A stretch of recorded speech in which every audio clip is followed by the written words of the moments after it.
Dekat luar tak ada kan? Semua kena pakai yang jenis yang macam lelaki punya okey lah. Macam tua-tua.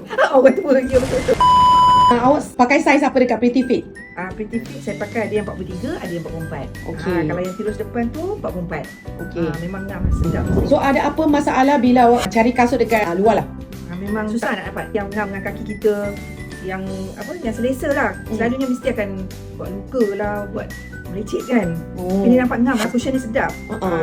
Pakai pun sekali try pun okey, nice. So sis punya kaki lebar ke kurus ke macam mana? Saya jenis yang lebar depan. Tu yang susah masalah. Kalau yang macam nak dapat yang cantik lah, susah untuk Design yang macam trending kan? Betul-betul. Dekat luar tak ada kan? Semua kena pakai yang jenis yang macam lelaki punya okey lah. Macam tua-tua. Orang tua lagi, betul-betul. Macam tak ada design. Slipper je, okey. Kan? Very plain lah kan? Yes. Kita ada saiz hingga 47 tau. Oh, besar kan? Ya. Untuk datang aja di sini. Okey. Datang di sini. Macam-macam aja.